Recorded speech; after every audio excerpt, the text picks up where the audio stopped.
So, good morning, good evening, and a very good afternoon to each and every one of you watching. I don't know which part of the world you're in. I mean, Gable's just around the corner in Australia. I think maybe just Ricardo and myself, we're the furthest out. No, we're not. We're just in the UK, man. We're in the UK. But yeah, the Three Musketeers, as my sister likes to call us, are all back in the house. Welcome back to Brother Ricardo, who was on the beach, man. How are you, man? I'm good. And glad to be back. Glad to be back. Sunny London today, hot London, and we are ready to rock and roll. Absolutely. And my brother, Gabriel. All good from my side. Yep. Good. Yeah. All good from the Australia here, but it's cold here compared to funny enough to the UK, because the UK is having a heat wave, I presume. Yeah, we're taking all your heat. Yeah, we're taking all your heat. Taking all our heat. All right, okay. A couple of this. Well, actually, just one disclaimer. We are not giving any financial advice. This is all based on our own personal experience. If you are thinking you'd like to be mentored by Ricardo, Gabriel, or myself, you can always put a comment in the box or send me an email. The email is alex_35956@yahoo.com. And I keep forgetting actually to put Ricardo and Gable's contact details, but it doesn't matter. I can always filter that information out. Now, we did start the poll. I know Ricardo, he wasn't here last week. But the poll was about, we're going to look to rename the podcast. So the options were think it, build it. And I've got something to tell Gabriel about this one. The success frequency, mind over money, or fortunes of the mind. Now, Gabriel, my sister Inkler, she said that she likes yours, think it, build it, but she was saying, why can't you put think it, build it, share it? Think it, build it, share it. Share it. Think it, build it, She's watching you now. She's watching you. Yeah, think it, build it, share it. Yeah. I don't know. I'm just Yeah. saying. I'm just thinking when it should be that way around, right? You think it, yeah. Yeah. Yeah, no, I don't think it. Yeah, think it, build it, share it. Yeah, that's good. That sounds good. I like it. Yeah, I like it. Yeah. No, it's all right, man. Yeah. It's okay. Yeah, that sounds good. Yeah. Okay. All right. Is that Inkler? That's Inkler. Yeah. Okay. Go to Inkler. Go there.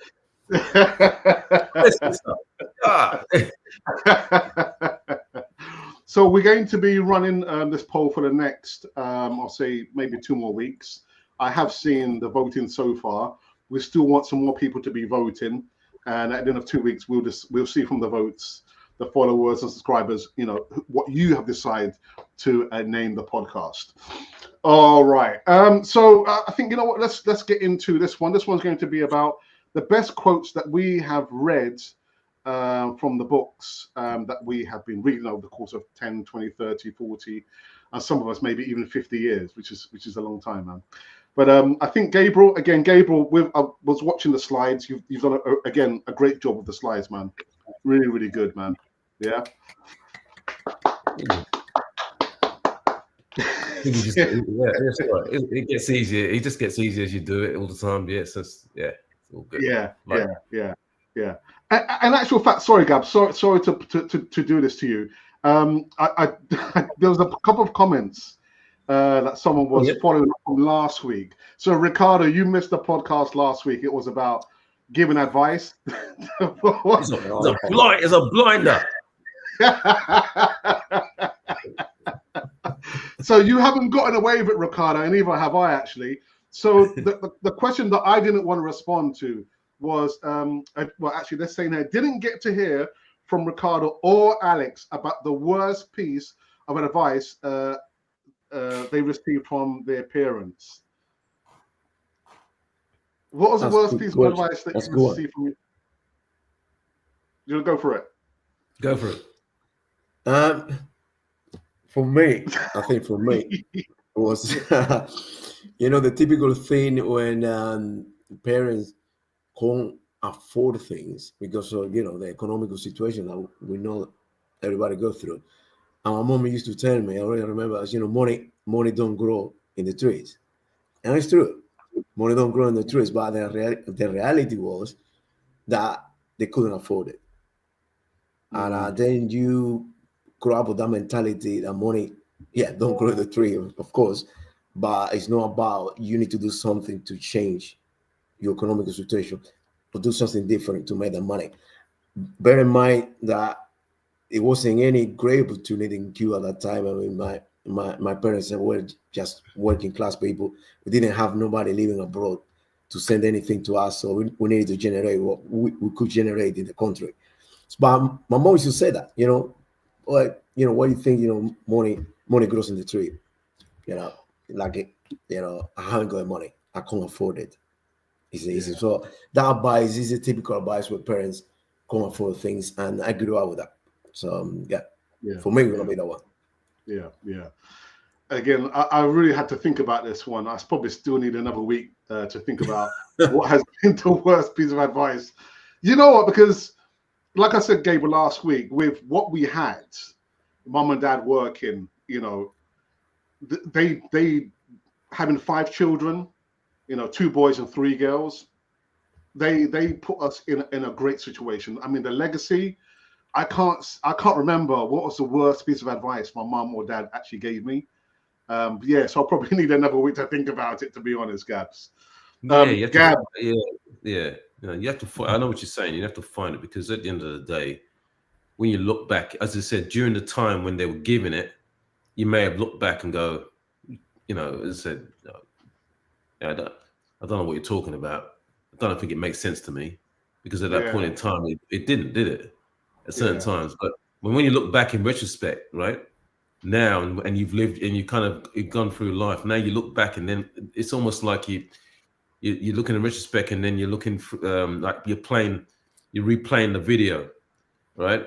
And you're going, hold on a minute. Or maybe you get deja vu and you're just thinking about it and go, oh, where did I hear that before? Oh yeah, okay. I remember my parents saying that. Do you know what I mean? And it's just funny that you're going through your life, your own, you're going through the motions of whatever you're going through, and then all of a sudden, what they said just resonates, and just go, oh my gosh, I remember when they said so and so. That actually makes sense now. It's funny like that, but it's ironic, I guess.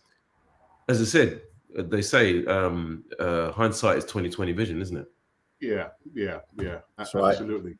Absolutely, man. Yeah. Absolutely. All right. Okay. So now we can get into, again, this podcast, which is based on the best quotes that we have read from our favorite books. Think positive, feel positive, and live positive. Guys, I believe you're going first, yeah? Yeah, I'll go first with my. So here we go. So the first thing I wanted to say, so I've got this, luckily from somebody gave me this book, right, which is like they call it the Advanced Bag of Souls, and it has all great quotes in it, right? So all these motivational speakers versus all the great writers of positive stuff like that, where you can find like Susan Jeffers and all. It's got loads of comments in there. It basically gives the best quotes of the book. We have a lot of books, but it's always good to go for a reference, because you can go pick a quote out of this book. So it was great. So what I did is I just go, okay, what quote would I like? And I did like this one, which says about risk, right? Now all of us, we know risk. What is risk? We all know what risk is, but and a lot of us don't want to take risk because it could be it could be detrimental, right? In most cases, but there's actually what we call good calculating risks, right? You kind of understand what you want to do, what you want to achieve, and you have to take a risk, and then you kind of what's the risk to the reward that you're going to get out of it, right? So, and I love this quote because it says to try is to risk failure, right? So think about that. You're just going to try, but you're risking your failure. You're risking failure, right? Mm. Risk must be taken because the greatest hazard of life is to risk nothing, right? I.e., be safe. The person who risks nothing does nothing, has nothing, is nothing. And you think to yourself, what does that mean? I mean, really? But I understand it. What he's trying to say is that you got to go out there and risk something. Otherwise, you're not living. It has to be risk. Life isn't just playing it safe. As it says here, you may avoid suffering and sorrow, but they simply cannot learn, feel, change, grow, live, and love. I mean, even with love itself, when we talk about love itself, what do? In order for we when we meet somebody, blah, blah, blah, what are we risking? We're giving ourselves, right, unconditionally, and all things like that. And the risk is you could get hurt because the person does something to you, hurts your feelings, blah, blah, blah. But I understand that, and I never understood that till, when you had that relationship, and then you understand how you had to go through it. Yes, you went through some trials, tribulations, even when you broke up and everything like that. But how you grew as an individual from it, that makes you understand. So the same goes with, education. It goes with where you're taking a risk in order for you to whatever you learn. You've got to go. You've got to sort of go in deep. Take that risk, because that's the only way you're going to grow and learn. And all it is those risks, what says, those failures that you have are all growing milestones. So that person, Leo Buscaglia, was the guy who was a motivational speaker, and he came up with this point. And it makes every point. There's so many books and things that people talk about. So and then there's obviously a lot of people that we can go through the examples. So if we go into the next slides, this will just resonate as to examples of people. So here you go. J.K. Rowling, the author of Harry Potter series. And if you want to hear that story about J.K. Rowling, right? Before she became one of the world's most successful writers, Rowling was a single mother living on welfare. And I always remember that. And I was like, what? Really? Yeah, I remember reading that. So she had written just a manuscript for Harry Potter and the Philosopher's Stone. Those were the two she wrote, but faced multiple rejections from publishers. 12 in total, right? Now, you could just think about just giving up and just going, oh, yeah, this is a failure. It's not going to work. But she just believed in what she had and thought, okay. So she risked her time and emotional energy and faced repeated failure in the pursuit of getting her story published. Now, we heard many other examples of, had she chosen not to take the risk of sharing her work with the world, fearing rejection, criticism, or more failure, so i.e. not taking that risk, she might have avoided temporary disappointment, but she would have also missed a chance to change her life and the lives of millions of readers. Now, that's what I'm saying. When we talk about a lot of things, we mentioned in earlier sessions we've had on these podcasts, right? And we talk about things that are bigger than ourselves, right? That's what it is. She thought bigger. This is bigger than just her. I want to do something which is bigger. That means so much bigger for the work, that I can change, or change people's lives, right? That's what she was thinking. Now, by risking failure, she experienced growth, success, love from fans, and the fulfillment of her creative potential. The story is the perfect example of how avoiding risk may feel safe, but ultimately leads to stagnation, while taking risks leads to growth, meaning, and impact. Here goes an example. That's one example there, J.K. Rowling. And even from there, and even from there, as you know, it's not even just books. Look what happened even the films that and the films that came out of it as well. Amazing. Mm-hmm. Yeah, but yeah, I don't want to interject, Gabs, and just disrupt your flow. But I remember listening to a particular video from Jim Rohn about taking risks, and he tells a story about these two boys who were playing the wintertime, and one of the boys saw along the lake had turned to ice. So being, boisterous boys and adventurous boys, one of the boys went into the middle of the lake and went through the ice. The other boy, literally not thinking about the dangers, just went and helped his friend. And he always recalls the story because he's saying, look, there was nobody there to tell the second boy, you can't do that because it's dangerous. You can't go in and go in after your friend. You're risking your own safety and your own life, because there was no one there to tell the young boy, you can't do that. Risk. Now, when I was a lot younger than I am now, I always felt I didn't understand the word risk. I always thought I could take on the world. The older I get now, I feel like I'm more calculated, I'm more cautious. I'm probably thinking about what these people are going to say. But when I was younger, forget about risk. I just wanted to do what I wanted to do. And I'm just thinking, maybe that's down to society. That society will say to the person, whether it's a young person, a young girl, a young boy, you can't do that because of this. Yeah. You can't do that because of that. But a young person being adventurous, they're not going to think about the risk. They're just going to go out in the wide world and think about, I can do that because there's nobody to tell me what I can't do. But the older you get, when you have a family, when you have children and responsibilities, you take less risks because you have a bigger wide world depending on you. And if you risk something, you risk harming your family and your friends. I don't know, Ricardo, what do you think about that?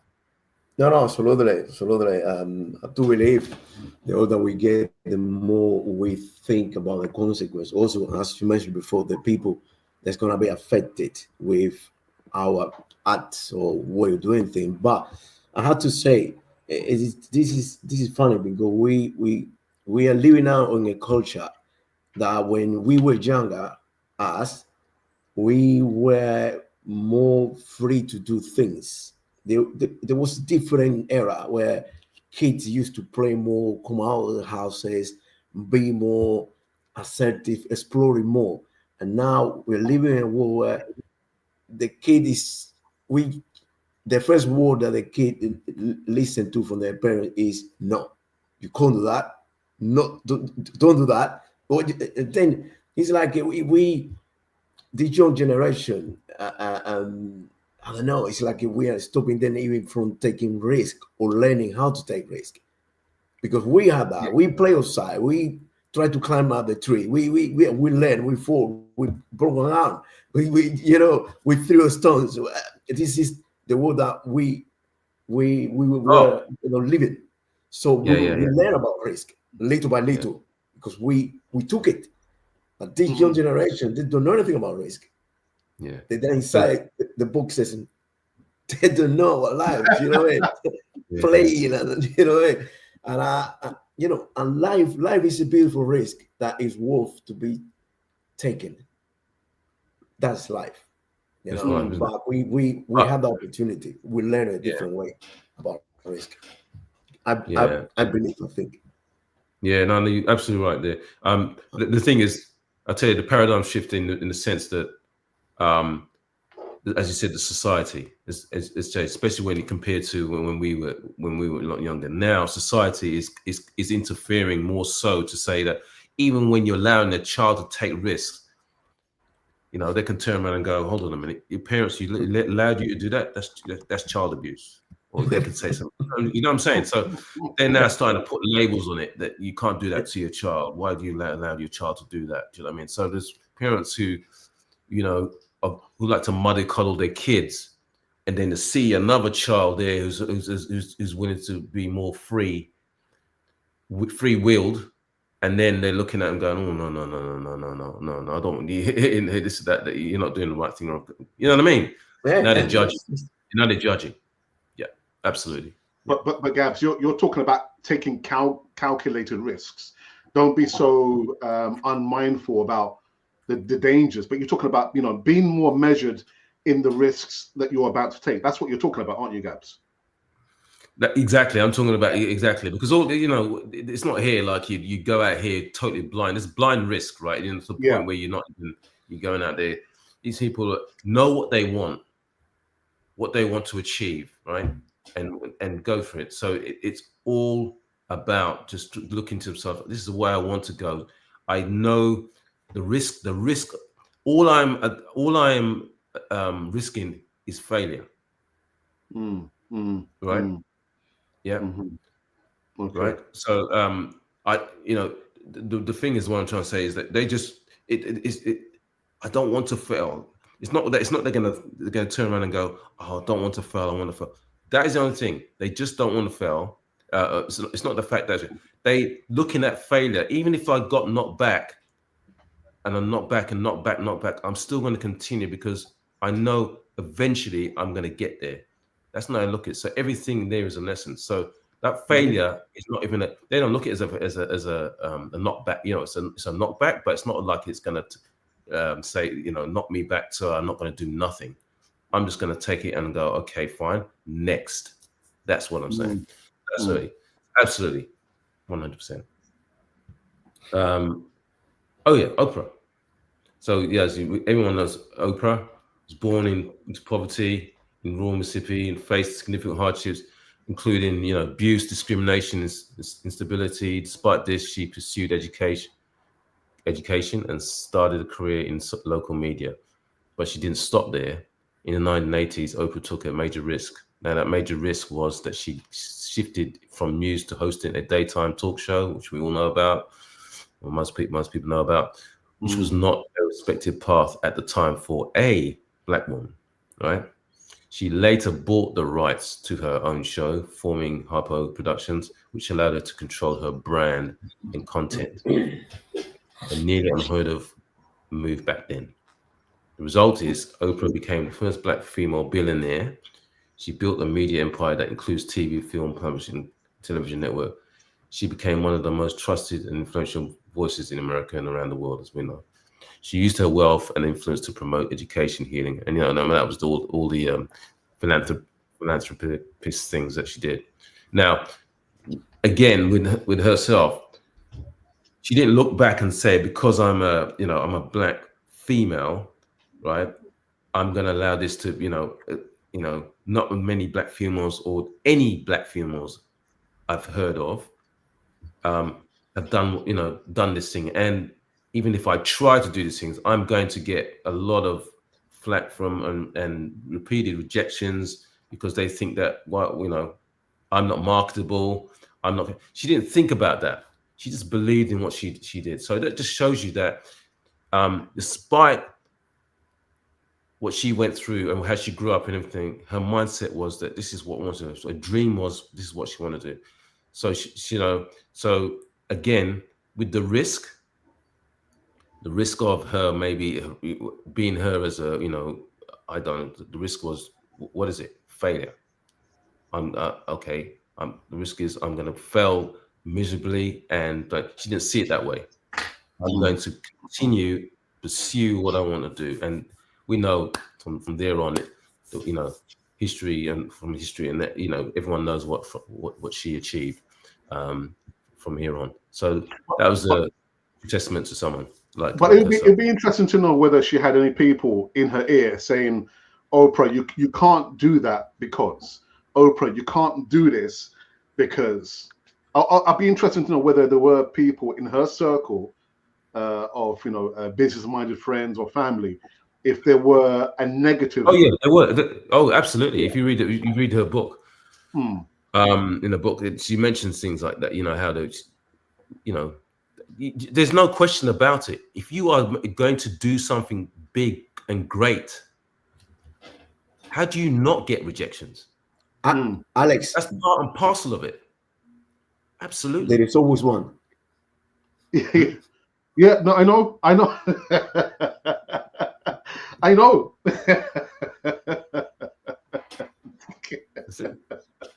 The funny thing is, Ricardo, you know, I always tell the story about, you know, Gabriel myself. And this is the reason why when I did the thumbnail, you will notice on the thumbnail, so Ricardo's in the middle, I'm on the right, depending on how you're looking, and Gabriel's on the left. And I always had this vision in my mind, Ricardo, is that there's a load of people going in that direction. Gabriel and myself are going in the opposite direction. All these people are saying, Gabriel, Alex, you can't do that because, and Gabriel and myself, we're just carrying on. We're just carrying on going in the opposite direction. I always have that vision in my mind. But like you said, Ricardo, there's always one. There's always one, Ricardo. Yeah? There's always going to be one, exactly. Who come, and you just look at it. You got rejected by that person. Yeah. And then you got to understand that there's going to be more rejections to find the one, to find the gold nugget or the gold mine. Do you know what I mean? That's the way it works. But that risk to reward, you have to understand it, right? That risk to reward, because the reward in the end is far greater than the risk, all the risk and the failures that you encountered. Yeah, I read somewhere that when things start to get a lot more difficult for you to reach that goal, that's the point when you should continue and you are closer to achieving whatever you want to achieve. And that's why, I guess, that's why a lot of people fail, because when it starts to get harder and more difficult, that's the point when they say, you know what, no, I give up. And that's the point when they were about to achieve their goal. Correct. Because it's a way to check you. It's a way to check you. Do you really want this? Is this your calling? Do you know what I mean? Yeah. You know what I'm saying? You know what I mean? Is this your calling? Is this what you know, your mantra? This is exactly what you want to do and what you want to achieve. You know, as I said, and you're actually what do they call it? Validating your why. That's it. All right. So there we go. Cool. That's rich. So anyway, why it matters: had Oprah played it safe, stuck to traditional media roles, or avoided risks, she might have had a steady job. As in that sense, as she said, she didn't want to just have the steady job, just working for the local media. She decided she wanted something bigger and thought bigger, right? Had bigger dreams, but she wouldn't have become the global icon inspiration. And that's what I'm saying about, you know, anything, you know, following your dreams. If you think you have a big, you know, something bigger than you know, you feel like you want to do something bigger than yourself, make a difference to people or a generation, whatever, why not pursue it? So as I said, Oprah risked, there you go, Alex. She risked the criticism, the failure, and being underestimated. And by doing so, she changed the face of media and proved what's possible. And my goodness, I think she just changed the way talk shows were run, basically. Yeah, she changed that. She changed that. Yeah, especially at that time. Okay. Yeah. Okay, so I think here's my part where I come in now. So I actually went again, you know, today, or actually this morning, has been a very, very busy morning for me. And when I went back to my mum's house, I was trying to find this book. And I think I might have heard about this book when I was doing Quorum. So those of you who probably don't know what Quorum was, a multi-level marketing company, but their products were electronic products. And the way we were trained, we had to go, of course, to certain seminars in certain hotels around central London. And one of the videos, it was a motivator, the guy who was quite high in Quorum, he always said, literally, Jim Rohn told him this. And I'm saying to this as well. As one of the books you need to get, Susan Jeffers, Feel the Fear and Do It Anyway. I remember reading the book at least 3 times. And I've got to say, I felt, how can I say this? I felt positive reading the book, but also, like I said at the beginning, guys, it's like you go into a world where you don't know the word fear. You know, your parents never taught you the word fear. You don't know what is this fear. You go out there, you're trying to achieve things, and then the awakening, the epiphany is when someone's saying to you, fear looks like this. And you say, oh my goodness. And for me, I tread it a little bit more carefully, but reading this book, again, we all have fear. the older you get, you feel it a lot more because you have a lot more responsibilities. But reading this book, I felt justified in all the things I believe I achieved. So I was in this multi-level marketing opportunity. I remember going, doing presentations to my friends, and I was very, very scared. Very, very scared, knocking on the door, and it was an evening appointment. I had all the products there. You know, I rolled them out on the table. I remember he had his whole family, his mom, his dad, his 5 sisters, the grandmother. And there I was shaking in my boots. And you know what? I didn't even prepare no notes. I just went in there cold. You know, I was fluffing through the lines. I said, all right, you know, this is the product. It does this. And, you know, and the thing is with Quorum, I love the electronic products, but they spoke for themselves. But again, having read this book, starting to go out and do presentations in some friends' house, which is probably the worst experience for me, and also people who I didn't know. I was thinking, Alex, it's okay to be scared, but just do it anyway. If you want to achieve another level in this company, you have to go through the barriers where you're feeling scared, when you haven't prepared, when you're turning up and the person says, oh, I forgot you were going to do the presentation. Can you come back tomorrow? Or even worse still, you go to the person's house, you know they're in the house, but they just won't open the door. So you've got to go through all those situations. But if you don't want to go through those opportunities, you're never going to give yourself an opportunity to grow as a person. You know, so this book by Susan Jeffers, it's a shame I couldn't get it. I think maybe Ralph, my brother, may have taken it. It is a small version that I brought. But reading that book, Susan Jeffers, yeah, it's okay. Feel the fear. Everyone feels fear. But you just have to do it anyway if you really want to achieve that status there. I don't know. Any comments, Ricardo, Gabriel? Again, man, you just, I love the phrase, I love the quotes. The one of this quote that we always talk about it in a presentation. You know, I've listened to Americans talking about it, to many people, but it's the way you say it. You know, you want to feel the fear, but you have to do it anyway. If you want to succeed and get to that place where you want to get, what you have been visualizing, you have been dreaming about, you need to go through that moment. You need to feel it in your tummy, right? And start sweating, the whole thing, the transpiration, and you see your chair getting full of sweat, and you know, but you have to go through it. And that is how you get better. That is how you get better. Because the more you do it, you're gonna come to a moment where you're gonna sweat less, you're gonna be more confident, things are gonna flow in a different way, but you need to go through a fear. It is what it is. You know what? And actually, after a short time, both my sister and myself, we created a company which still exists now. And the company, we were mentoring young fashion designers, so those who are in college, also singers. But what we found when we were going out and speaking to the young people, they had home lives which wasn't great. So we found we were mentoring them, you know. And I remember we organized a fashion show, and the second fashion show just happened to turn out to be on the same day that Princess Diana died. And I remember going out on the stage, there was all these people watching me, and I was absolutely scared. And I just had to say to them, you know, thank you for turning up, you know, on the day that we're doing this fashion show. And again, I didn't prepare nothing at all. And I was really, really scared.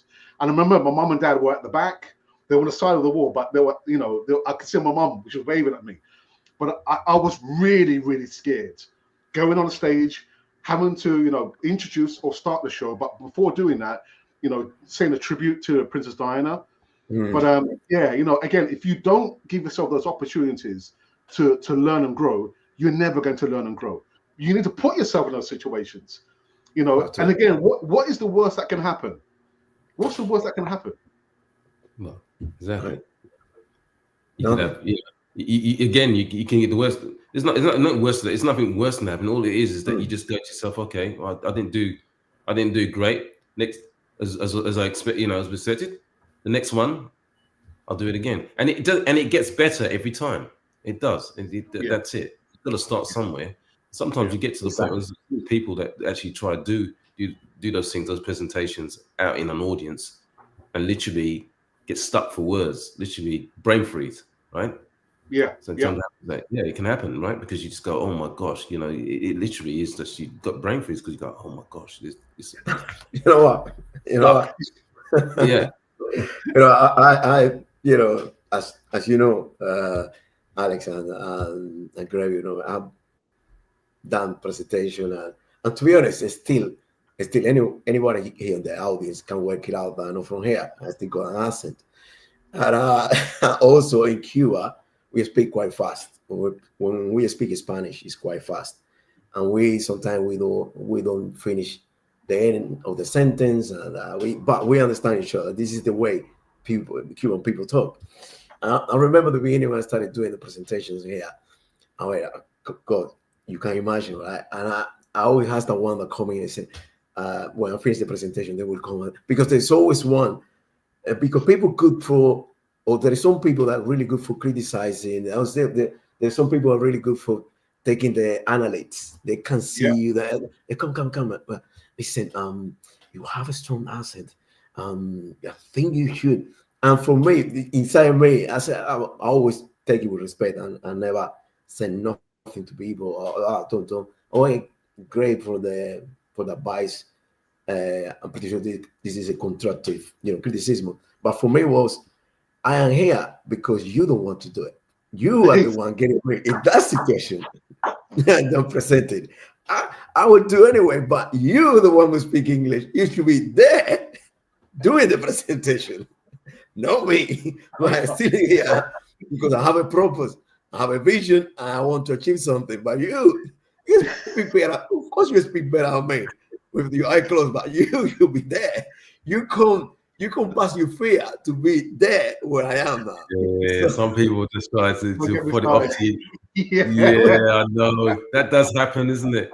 They don't want to do the presentation, but they think But you know what? Again, from all those experiences, I have learned one thing: prepare, and prepare. Because you never know, but prepare yourself at least. You're going to go out there, you're going to talk to the people, but also read the room. If you're go in there and doing a formal presentation where the people are probably just drinking and having a laugh, you need to read the room. But first and foremost, prepare yourself. Prepare your notes. Know what you're going to be talking about. Know what you're trying to get from the audience, and know what the end story is. But always prepare yourself. But feel the fear. And do it anyway. And as you, sorry, Alex, and as you've given those examples, obviously, or presentations, but we're talking. There's many aspects of fear, isn't it? In the fear of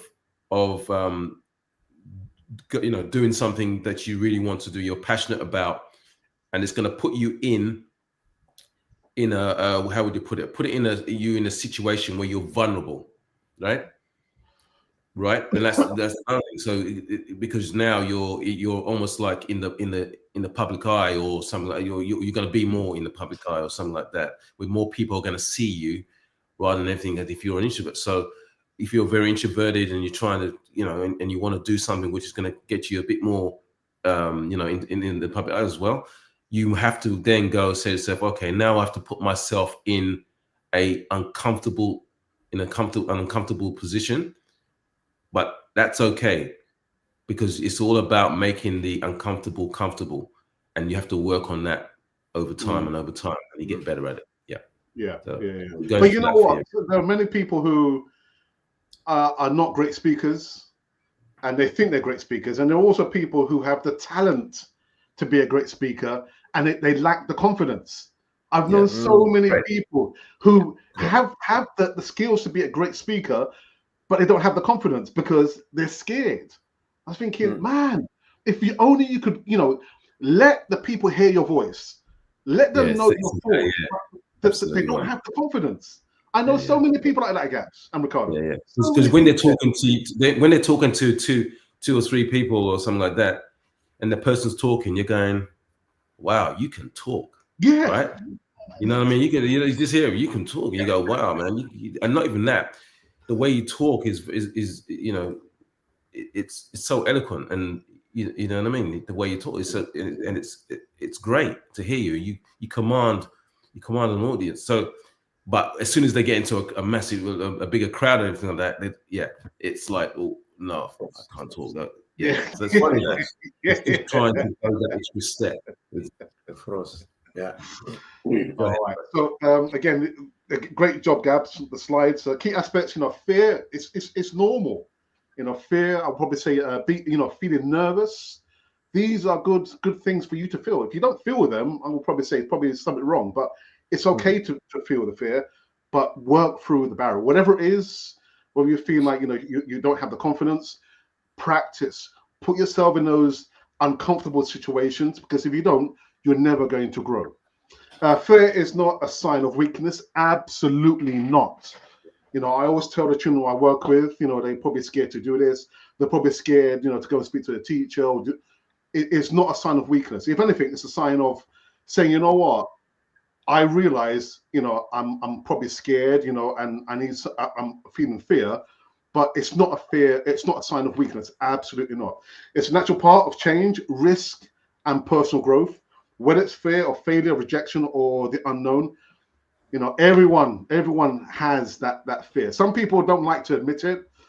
Maybe I'm probably one of those, but and the other thing as well, the only way to get rid of fear is to go through it. Again, put yourself in those uncomfortable situations. I've got to say as well, Ricardo, the last few presentations that I did when I was, with you, and you were telling me, Alex, you got to go and do the presentation.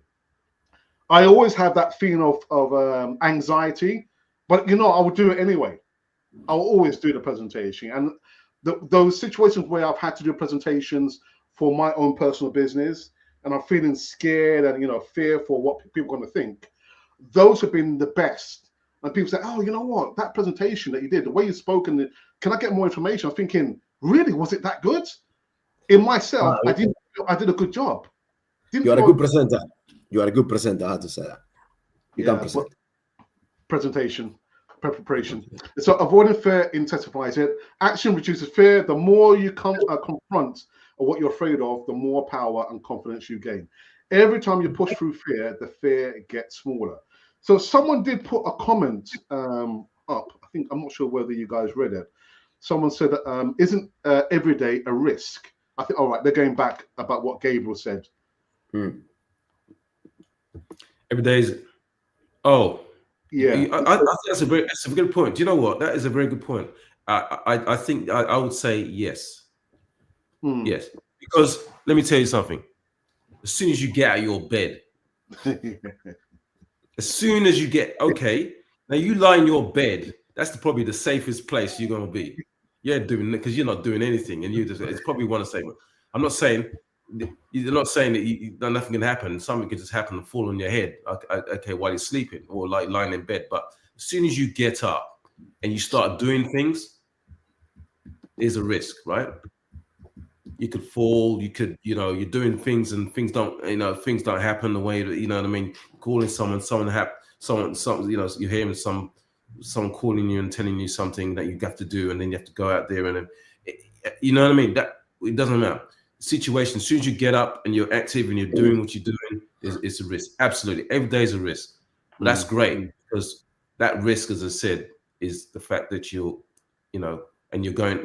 taking whatever the risk is, whatever the day. It's a moment of growth. Yeah, absolutely. Well said, guys. Yeah. All right, I believe I've got another slide. Let me move on to this. Do I have another one? Yeah. So replacing I can't handle it with I'll handle it. Again, with the children that I work with over the course of almost 20 years, I'm not sure whether Ricardo will recognize this. We always say you must have a can-do attitude, not I can't do it. I can't do it. Always have a can-do mindset, because you don't know, it opens yourself to different opportunities. Yes, different levels of fear, but always have that, I can do it, no matter what the risk might be, no matter how I'm feeling. Always feel like you can do it. Is that not right, Ricardo? Yeah. You know why I'm laughing? Because I remember when I came to this country, 2003. So I started working with them. I got involved in the NHS back in 2008, and I'm working with this team. Well, it was the only team I worked, and it's here at North, or was at North. My whole team was women. I was the only male in my team. Okay, but the only male coming from the Caribbean, and this is pediatric. What we do is pediatric work. Okay. And I'm doing this piece of work in one of the special needs schools. I don't want to mention the name of school. And there is that physio. Now, I don't think she really liked me a lot, but she needed to work with me. And she was senior, so brilliant physio. And I remember she asking me, oh, could you do this? I said, yeah, I will do it. And there was a moment when she said to me, listen, stop telling me you can do it. Wait, I know you can do it because I'm pretty sure you will know. I said, listen, but maybe you're right. I can't do it. Give me the chance, give me the opportunity, and you will see. And when she was so upset because every time when she used to throw stuff on me, she said, I can do it. And she said, you can do it. He never done it. Oh, but that was my attitude. I couldn't say no. I mean, I needed a job. I needed to be part of the team, and I needed to learn. And yeah, maybe this first time it won't come out the way you want it, but I want to be close. But she was like, don't say you could do it. I can't do it. That is the attitude. Nice one, Ricardo. That's what it is. Let me run through this very, very quickly. So number 4, no loose decisions. Jeffers challenges the idea of right versus wrong choices. Every decision brings learning and opportunities, again, for growth. When you remove the fear of regret, you feel you free yourself from the move forward. And number 5, say yes to life. Sometimes you might need to say no, but the majority of the time, say yes. Embrace life fully, even when it's uncertain or messy. Open yourself to experiences, connections, and growth. Live from a place of trust rather than fear. Is this mine? So just to say, that's a lot to do with gratitude, right? Yeah. Gratitude. Yeah. When you wake up and say, all right, great, and great to be alive, right? That's it. Yeah. Fantastic. Amen. Okay, so I think this is my turn now. Yeah. I really love Team Grover because I think it's if you look into the life of this gentleman, how he wanted to be a basketball player. I didn't have him go injured. Coming from I think a middle class background in America, and he got injured, and then he switched his career to into fitness and helping people, and then how he got involved with Michael Jordan. When Michael Jordan gave him the chance, the opportunity, and he took it. Imagine the big man asking him, "What could you do for me to change me, to make me the best?" There is a time. There is a quote in the book when Michael Jordan said to him, "I pay you just for you to work with me. I don't want you to work with nobody else in the world." Work with me. You forget. That was a main client, was Michael Jordan. I mean, everything. The mentality, and then later when he switched and started working with Kobe Bryant, the same. The guy is a genius. And I love this quote. He's saying, if you think the cost of winning is too high, wait until you get the bill for regret. And this is it. I think this resumes everything. As you mentioned before taking the risk, people don't take the risk. If you don't take the risk, you will never know. In a comfortable situation or position, there is no growth. The same thing you saying, Alex. Later on you quote, it resumes everything. Yes, winning or achieving anything will cost work, hard work, dedication, be surrounded by people who want the same thing like you. Too many other things that we know you need to be together. And it hurts. It's not easy. Winning is not easy. Achieving anything is not easy. Otherwise, everybody would do it. But when the bill of regret or not doing something catch up with you, when you are old, that is bad. That is bad. And that will be more expensive than getting yourself out there, getting you back out of the bed and trying to do something. And that is, for me, is, to be honest, for me, it's one of my main fears is not getting to fulfill my potential. I mean, that's the reason why I try to push every day myself to get better at something. Even, I don't know, reading, cooking, you need to be looking for avenues how to grow. It's not only business. I think it's life, relationship, and your work, the things you do, the way you treat people. It's always something you can improve. But I want to when I get to that moment when I believe everything is done, where I always did something to do, looking back, I say, listen, come on, I put the work. I put the work and make myself better. And this is the result. So for the people out there, this is it. If you think winning is too high and painful, wait and get the bill for regrets. Absolutely. Guy, if you want to chip in and say anything, feel free. No. Oh no. I mean, absolutely. I totally agree. I saw. Excuse me. Do you know what?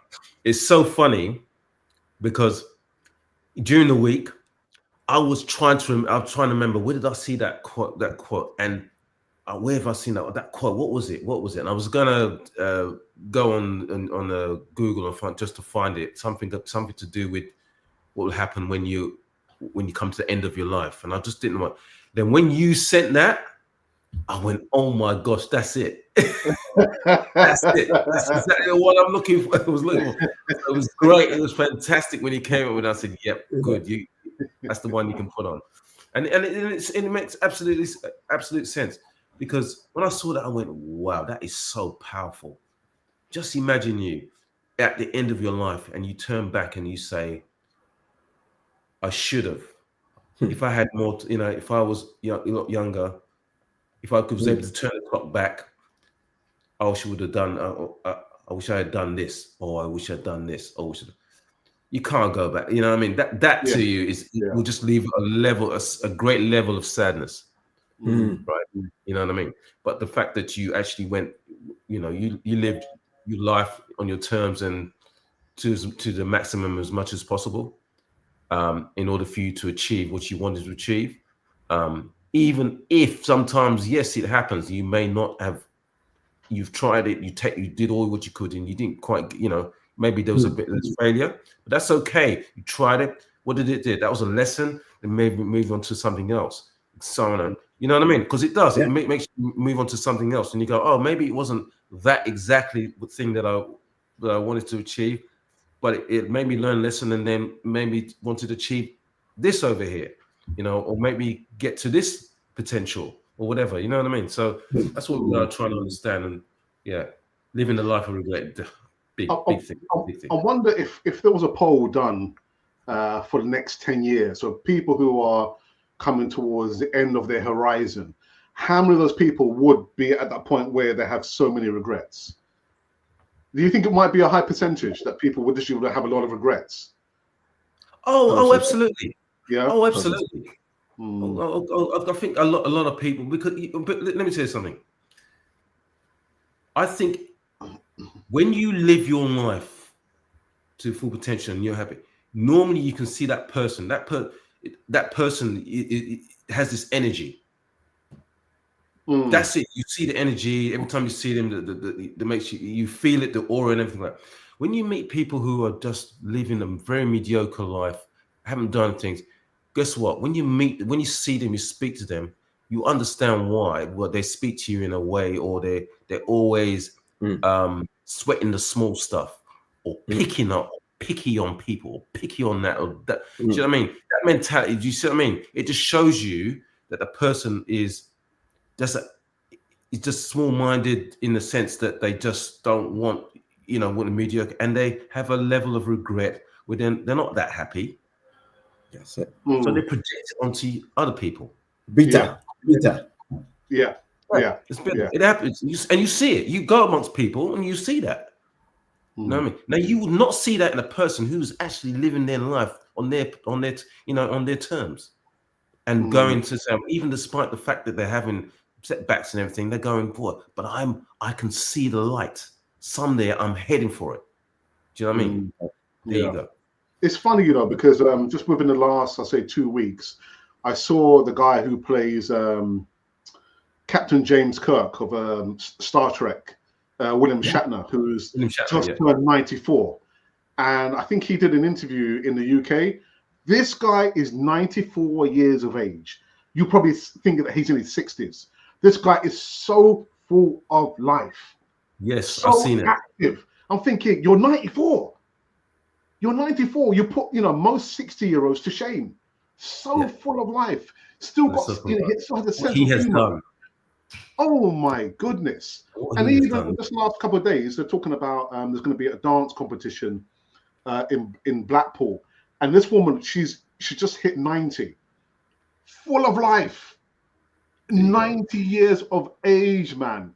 Wow. I'm thinking, oh my, if I have that energy at that age, of course I'll be happy, man. A 94-year-old and a 90-year-old living their dream, man. Living their dream. And I'll give you one major example to what you just said, right? So David Attenborough. Oh, mid-90s. 100. Yeah. He's 100. And the man is still doing his... I can't believe that, man. When I was a little... That man still... Do you know what I mean? I can't believe it. And he just loves what he does. Yeah. Passionate about what he does. And it's amazing because I still like to watch what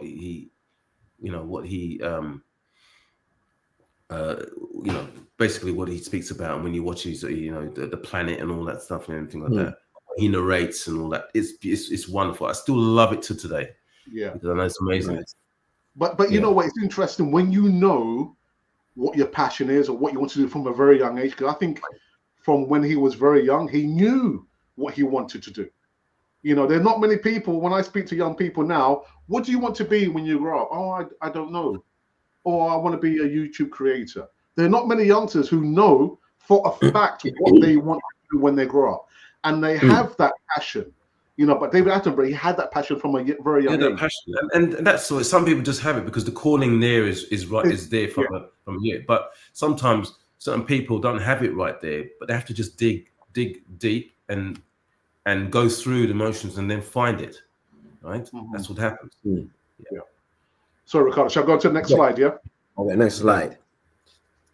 Meaning and the breakdown. If you think the cost of the winning is too high, as we were talking about in the quotes, just wait for to pay for the regret. Success demands sacrifices, as we were talking before. Time, energy, effort, discipline, and sometimes relationship, comfort, or sleep. Ricardo, can I just say something? Can I just say something quickly? I don't want to stop your flow. I think the problem is these days, Ricardo, is that we have so many distractions. So many. I mean, I'll give an example. Even when I'm driving on the road, there's so many distractions on the road.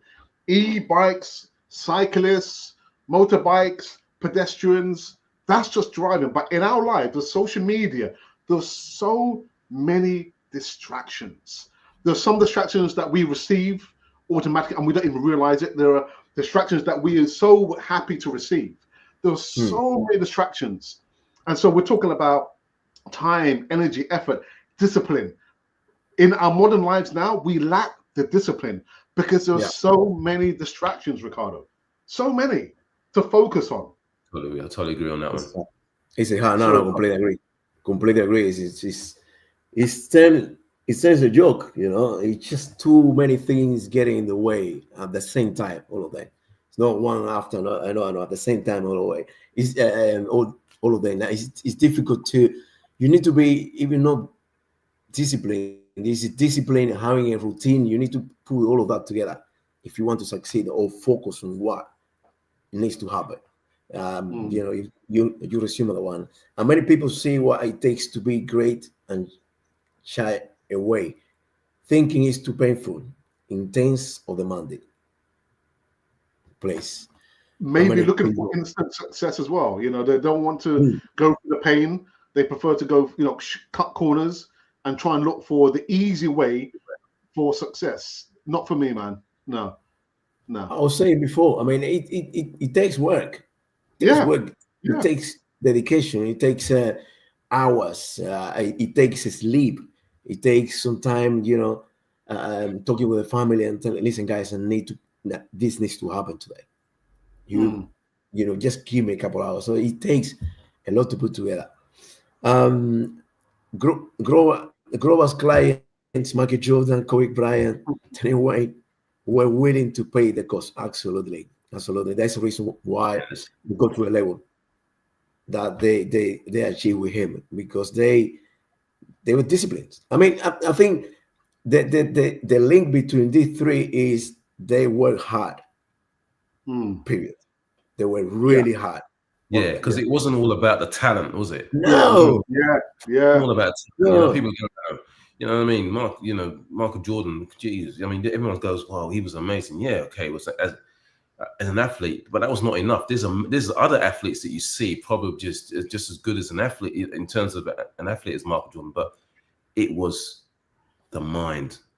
It's what he wanted to achieve. It's what he did and how he worked hard to be the best he could be. That was it. I always say to people, if you give me to choose between talent and hard work 110%. Talent, yes, it's great to have talent, but I won't take you that long. You need to work hard, man. And you have the guy who basically is not as talented as the other guys, but work hard. It's always there, banging the ball, taking the shot, all right, looking for the best nutrition. Work hard. That guy will make it. And we see many examples. But also having the vision as well, Ricardo, isn't it? You've got to have the vision. Yeah. Absolutely. Yeah. I mean, I think the thing is with sport, and this is we talk about these guys, but I even look, and I say even for women, we can use examples of Serena Williams, some of those tennis players. You know what I mean. We can see what is the difference there? What makes them great? What makes them great? And there's many examples. And that's the thing with sport, is that it makes us see what the human mind can do and make us achieve. See that more, you know what I mean? It's because we see it in the public eye. We can see it, do you know what I mean? And go, oh my God, how did that person get through that? And you see these sports do some extraordinary things, and it's just based on what they believe that they can do. Yeah, that's definitely. Okay, so we're gonna move into the next slide. Wait until you get the bill of regrets. Not pursuing your potential, quitting when it gets hard, or settling for average may feel easier now, but it comes with a long-term cost. Regret for what you could have been, pain of missed opportunity, disappointment in yourself, and a life or have lived. The same thing you were saying, Greg. Yeah, that person that you see that has that kind of energy will link up all these points.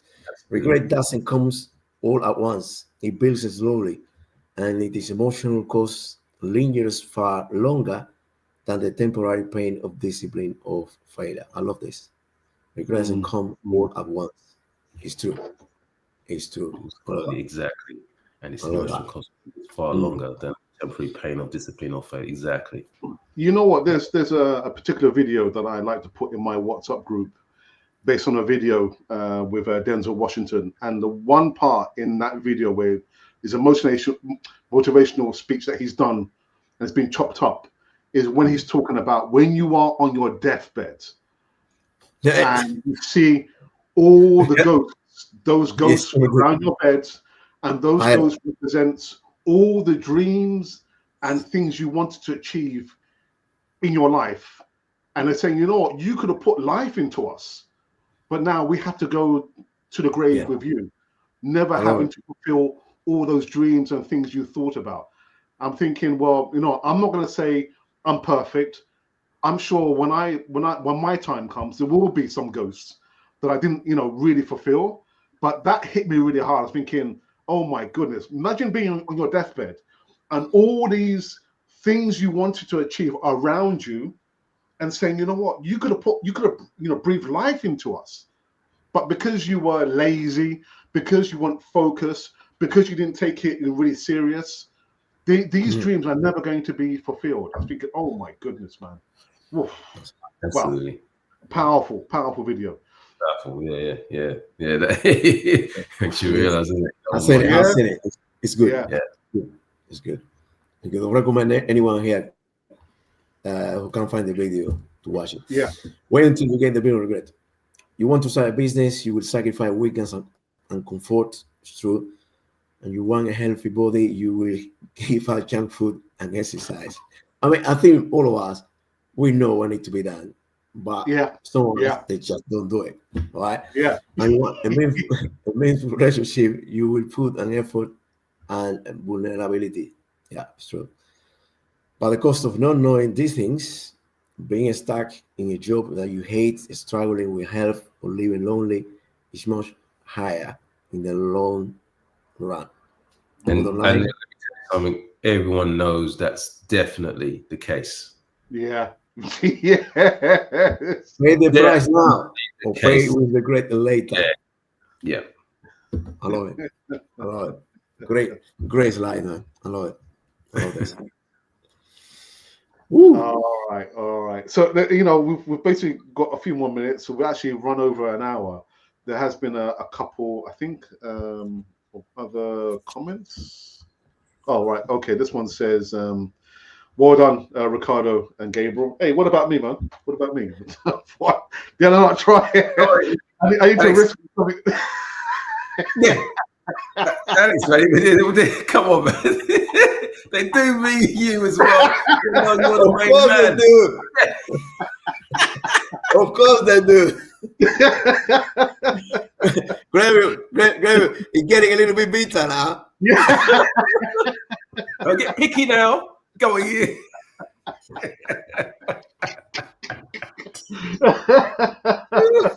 Oh dear. Anyway, this podcast is going from strength to strength. But what we want to do, if you're watching now or on repeat, share the content with your family, friends, and maybe your work colleagues. We are going to be here, each and every Saturday. Again, like Gabriel said to me, this is not hard sell. We're just talking about our experiences. If you feel, the need that you want to come on, I've got the WhatsApp. So if you want to call in, we'll accept them calls in. If you want to be part of the podcast, coming on as a guest, you're more than welcome to come on to the podcast. I do have one person who I am speaking to.